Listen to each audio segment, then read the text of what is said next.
पुकार रोजगार रोजगार नफरत नहीं, रोजगार चाहिए, जीने का अधिकार चाहिए। नफरत नहीं। देखिए, पूरे देश भर में आज सबसे बड़ी समस्या है बेकारी, बेरोजगारी की। आज पढ़ लिख के युवा, कोई डिग्रीधारी है, कोई डिप्लोमाधारी है, कोई पीएचडी किया है, ये सब करके भी लोगों के पास रोजगार नहीं है।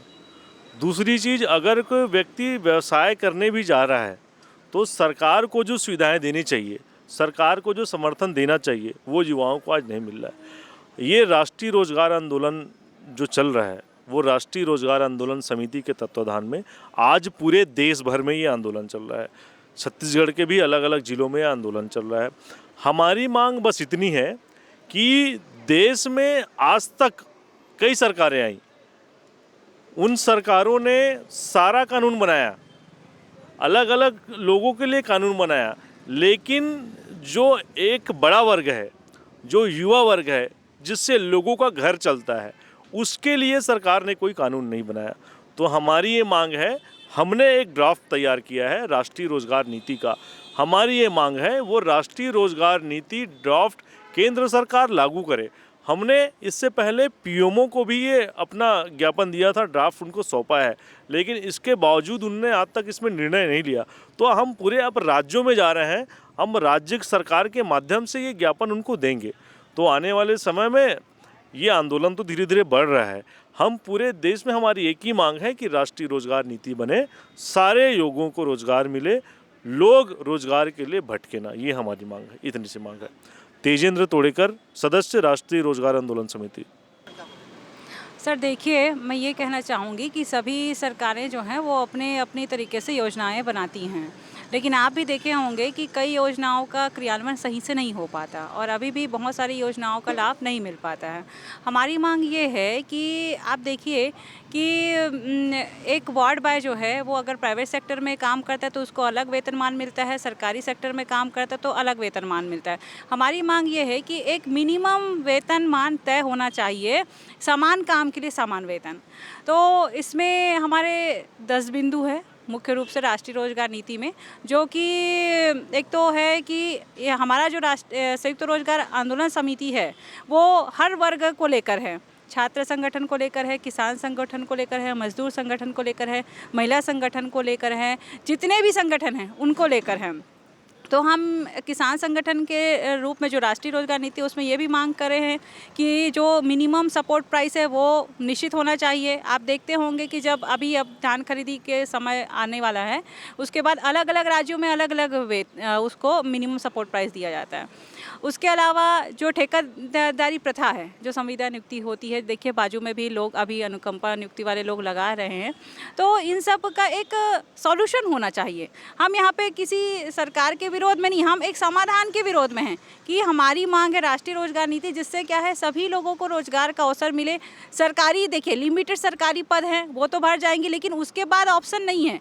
प्राइवेट सेक्टर में भी ये सब चीज़ें मतलब रोजगार पैदा करने के समाधान ढूंढने जाए।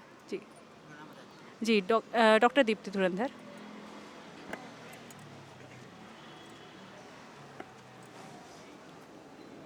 जो आप लोग मांग कर रहे हैं रोजगार नीति का, वो राज्य सरकार, देखिए हम लोग जो राष्ट्रीय रोजगार नीति का जो ड्राफ्ट बना है, जिसको हम संसद में पास कराना चाहते हैं, वो राज्य सरकार और सेंट्रल गवर्नमेंट दोनों का है, स्टेट गवर्नमेंट और सेंट्रल गवर्नमेंट।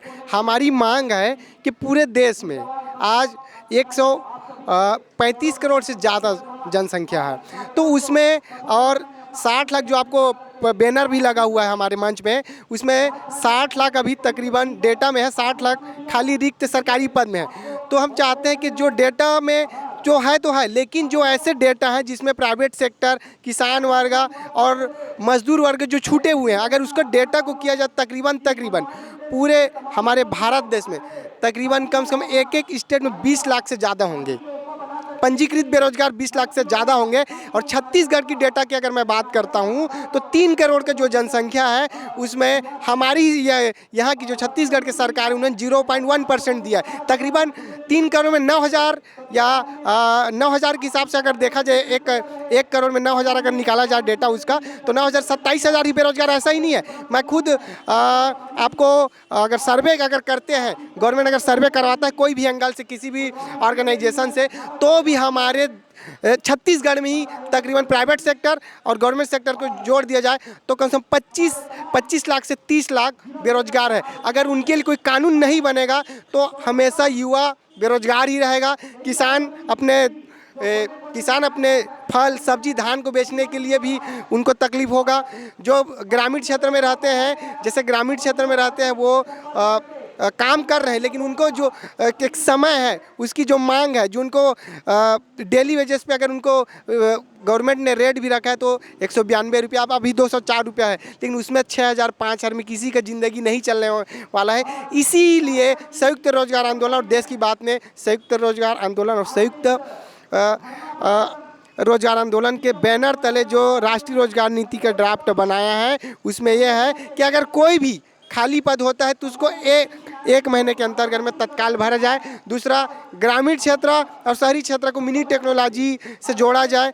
तीसरा क्या है, जो लोग समान काम और समान वेतन मिले। अगर हमारे देश में जो बेरोजगार अगर चरम सीमा पर है, लेकिन हमारी छत्तीसगढ़ में भी 3 साल से कोविड के बाद कोई भी वैकेंसियाँ नहीं निकला है, जो है पुराने वैकेंसियाँ निकला है, तो यहाँ पर भी छत्तीसगढ़ में भी बेरोजगार त्रस्त है। मेरी भाषा अलग हो सकती है, मेरी जाति अलग हो सकती है, लेकिन जो बिहार में है या जम्मू में है या यूपी में है, उनका जो तकलीफ है वो सिर्फ बेरोजगारी ही है। हमारी मांग अलग हो सकती है, कोई अनुकंपा के लिए मांग कर सकता है, कोई पटवारी के लिए मांग कर सकते हैं, कोई पुलिस के लिए मांग कर सकते हैं, लेकिन वह बेरोजगारी के कारण पूरे देश में आज चरम सीमा पर है। जिसमें राष्ट्रीय रोजगार नीति का अगर ड्राफ्ट बन जाता है तो पूरे वर्ग के लिए एक समाधान है, जिसमें किसान, मजदूर, शिक्षित, अशिक्षित, युवा सभी साथी आ जाएंगे, उनको एक समान वेतन मिल सकता है। मेरा नाम है डॉक्टर सुनील किरण और मैं देश की बात फाउंडेशन के स्टेट को कोऑर्डिनेटर हूँ। जय हिंद, जय भारत। देखिए, राज्य सरकार को हमने ड्राफ्ट सौंपेंगे क्योंकि राज्य सरकार भी केंद्र से प्रेशर बनाए कि ये राष्ट्रीय रोजगार नीति लागू करे। और छत्तीसगढ़ की जहाँ तक बात है, यहाँ पे राज्य सरकार ने एक आंकड़ा जारी किया है कि CMI आंकड़ा कहती है कि 0.3% लोग छत्तीसगढ़ में बेरोजगार हैं। तो मैं छत्तीसगढ़ के सरकार से सवाल पूछता हूँ कि आपके रोजगार कार्यालयों में जो 20 लाख पंजीकृत बेरोजगार हैं, क्या वो उनको इस आंकड़े में डेटा में आपने शामिल नहीं किया? क्या 13 लाख लोगों को आप राजीव युवा मितान क्लब में पंजीकृत कर रहे हैं? 13 लाख युवाओं को वो राजीव मितान क्लब में पंजीकृत कर रहे हैं, क्या वो लोग इस आंकड़े में शामिल नहीं है? तो ये आंकड़ा तो मेरे ख्याल से गलत आंकड़ा है। सरकार को एक बार दोबारा छत्तीसगढ़ के जो बेरोजगार हैं उनका सर्वे कराना चाहिए। अगर सरकार चाहती है सही आंकड़ा पेश करे तो जाए घर घर सर्वे कराए। आपको लाखों लोग, मैं इतना बताना चाहूँगा कि छत्तीसगढ़ में कम से कम 50 लाख लोग बेरोजगार हैं। जो भूपेश बघेल सरकार इससे पहले बोला करते थे, सरकार में आने से पहले, कि 50 लाख बेरोजगार छत्तीसगढ़ में हैं। और ये छत्तीसगढ़ की समस्या नहीं है, छत्तीसगढ़ में तो है ही, पूरे देश में बेरोजगारी की समस्या है। हम चाहते हैं कि केंद्र सरकार एक कानून पास कर दे।